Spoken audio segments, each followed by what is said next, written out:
What's going on, guys? This is boy Big Hero Chris back at you with another one. If you're new to the channel, go ahead and subscribe, give me a thumbs up, ring the notification bell, hit me up on Twitter, TikTok, the community posts. You already know the vibes. I'm back at you with I don't want to say necessarily a Monday Night Raw review because I'm not going to talk about the whole entire show. Just a couple things that really stood out on the show to me.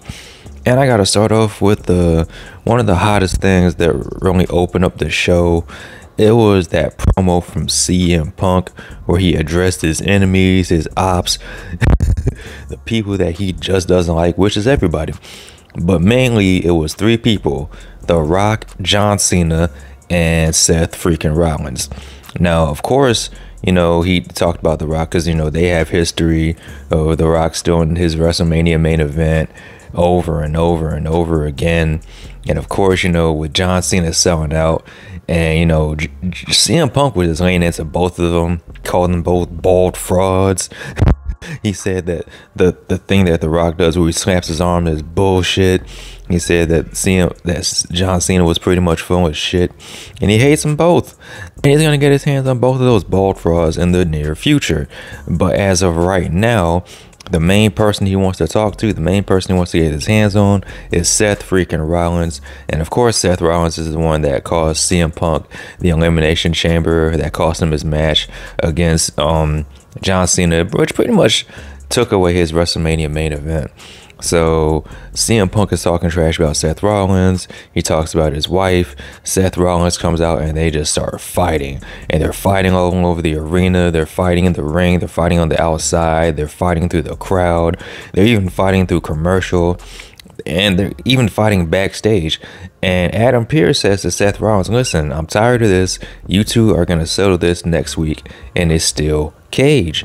And I'm like, okay. So Roman Reigns has to come back because Seth Rollins constantly mentions Roman Reigns. So the tribal chief has to come back, and especially with it being in Madison Square Garden next week, yeah, I'm thinking it's leading to a triple threat match: Seth Rollins, Roman Reigns, and CM Punk. I ain't mad at it. The next thing I want to talk about is AJ Styles is going to be calling out Logan Paul next week in Madison Square Garden. So I'm assuming that's going to be a match going forward. Next week, I think it's going to be the LWO, Rey Mysterio and Dragon Lee taking on the New Day. And speaking of luchadors, you had Chad Gable taking a trip to Lucha Underground. He's trying to discover the dark arts to defeat luchadors. And real quick, I do gotta talk about this. Apparently, Rey Fenix is officially a free agent. He's been released from AEW finally. He made his way out of Guantanamo Bay. Good for him. So I'm expecting him to show up in the near future and join up with his brother Penta. And the Lucha Brothers will be back on TV once again. And finally, the last thing I want to talk about is the main event match. And this is going to set up who faces Bianca Belair at WrestleMania for the Women's World Championship. It was between Io Sky and Rhea Ripley. Now, a lot of people were thinking, okay, it's going to go to like a no contest. There's going to be some shenanigans. And it's going to lead to a triple threat match. But that wasn't the case. We actually got a really good match between these two. There was one point toward the end of the match where Bianca was cheering for Io. She was actually cheering for both women, but they were both on the outside. Rhea Ripley got back in the ring first, and Bianca was cheering on for Io because she didn't want to see the match in the count out. She wanted Io to get back in the ring so they could just finish the match. And Rhea felt a certain type of way about this, so she got out and got in Bianca's face, and they started shoving and they started fighting for a little bit. And a lot of people were thinking, well, why isn't it a disqualification? It's one of those things where it's like referee's discretion, and you don't want the match to end like that. You just wanted the match to end straight up 1, 2, 3 pinfall. And the woman that got the pinfall was Io Sky. So as of right now, it's going to be Io Sky versus Bianca Belair for the Women's World Championship at WrestleMania.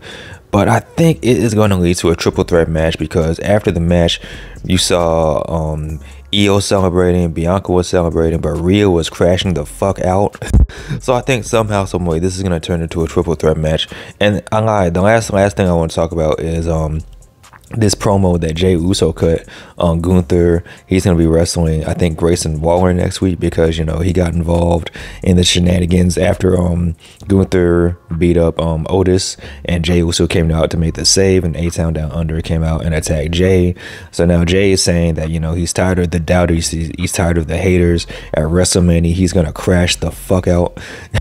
So, you know, it was a really, really, really good promo from Jey, man. I like seeing stuff like that. You know, he's funny, he's entertaining, but he can also be serious. So the road to WrestleMania is really heating up, especially after the events of Elimination Chamber, with John Cena selling his soul to The Rock and turning heel. And this was all over the news. This was all over ESPN. You had different non-wrestling accounts tweeting about this. So, you know, this is how major this is, man. But with that being said, guys, what did you think about this week's episode of Raw? What do you think about the road to WrestleMania so far? Can't lie to you, man. I'm digging it. I'm feeling it. Feeling the flow. I'm feeling the vibes. But let me know your thoughts in the comment section below. Of course, always like, comment, and subscribe. You guys take care. Be them out. Peace.